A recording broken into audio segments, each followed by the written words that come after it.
Known since 2010 on social media as Sober Julie and as the founder of the popular blog Life Straight Up, Julie is one of the early sober influencers. She's known for her no-nonsense, straight-up style of connecting with people to help them see the possibility that a life in recovery offers. Julie strives to break the stigma of addiction and show that anything is possible.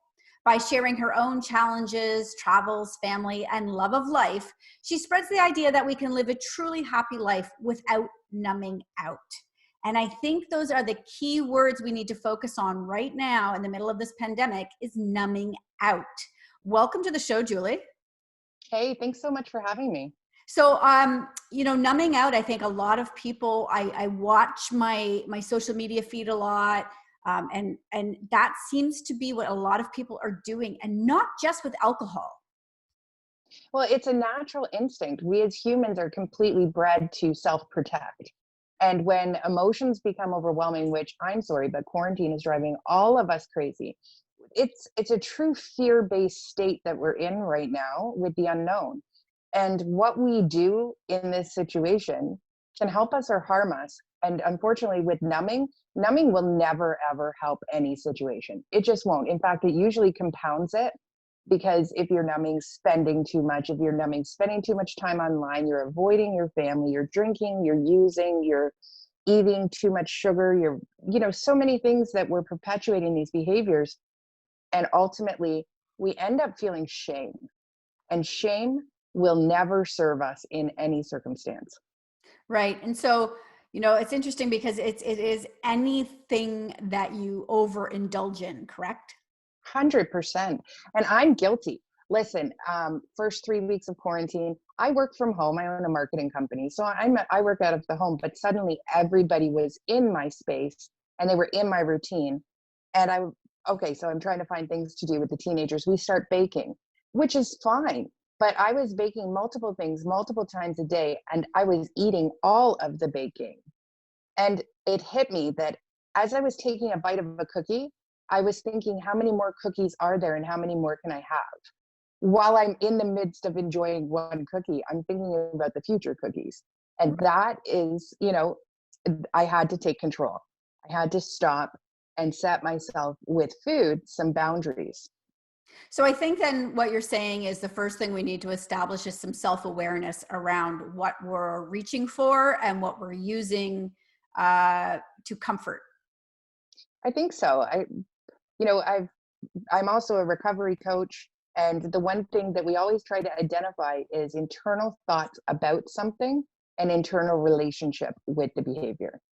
Okay. So until we're aware of it, we can't change it. Right. Okay. So let's talk a little bit about because, right now, anybody who is struggling with addiction, specific addictions like alcohol and drugs, right, they're unable to obviously get to places where they can be with other people. So how are they finding the support they need right now during this pandemic? Absolutely. So thankfully, as the internet has grown, possibilities have grown for resources on the internet. So as far as 12-step meetings, it was shocking to our entire 12-step communities and all the different 12-step programs to have the doors closed. It was unimaginable because people in new recovery, one huge strength is connection with others who are walking the same journey. So what happened is meetings began appearing online.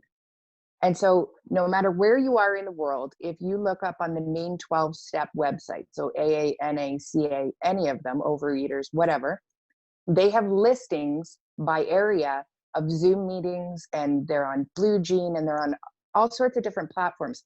But these individual groups have shifted and they're presenting their meetings online.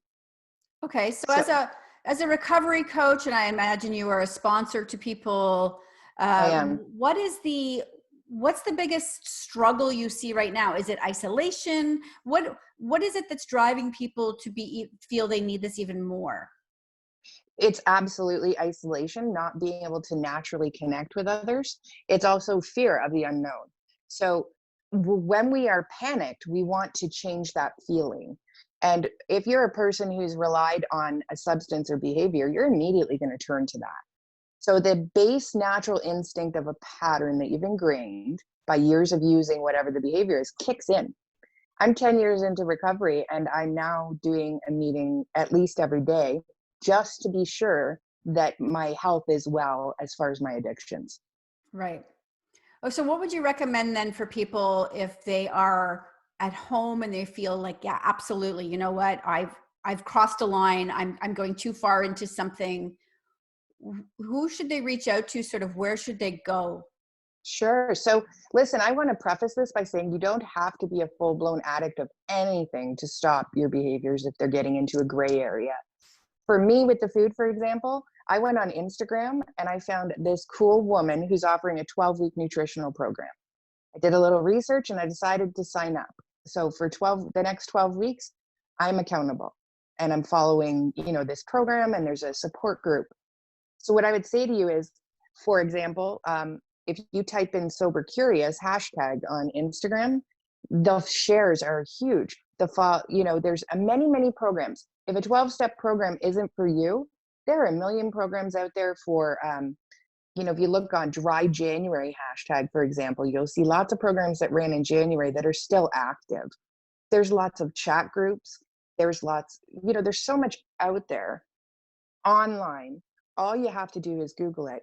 But I do encourage people to think of people in their real life who they know have struggled with whatever it is they're dealing with, and reach out. Reach out using the internet. Look at podcasts like yours. Mm-hmm. The topics out here and the availability of information and support we have is huge. It's a matter of willing to be vulnerable. Right. And I think that is the biggest hurdle for people, is to let go of the shame that comes attached with these things. You're not alone in this. There are lots of people who struggle with this every day, and allowing yourself to be vulnerable. That's it. I mean, every conversation you have on your show, somebody that you're interviewing is willing to be vulnerable. That is the only way. Number one, we got to be honest with ourselves. If I'm having a problem with something, and it may not be a big problem, it might just be that I'm not comfortable with the way I'm eating, whatever. Would it not make sense for me to be honest and then get vulnerable with somebody about it, because I want to ensure it doesn't get worse? Right. And vulnerability doesn't mean you need to go on a radio show like this, for example, or Not at all. go on video and broadcast it everywhere. It means just, bearing your soul to somebody you trust, who can help. Yeah. And like the lady with the food that I'm with, I didn't have to tell her anything about myself. Nothing. I literally just signed up for her program and off I go. And I happen to share with my husband, this is what I'm doing. You guys can have your baked goods, but I'm doing this. So in other words, get off my back. don't offer me the cinnamon buns, please.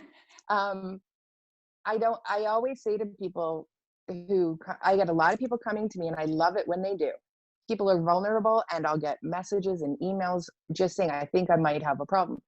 And I tell them, you don't have to get deeply into how many drinks you've had, all those things. Talk to me about the emotion. Talk to me about how you feel about it, because that's more important.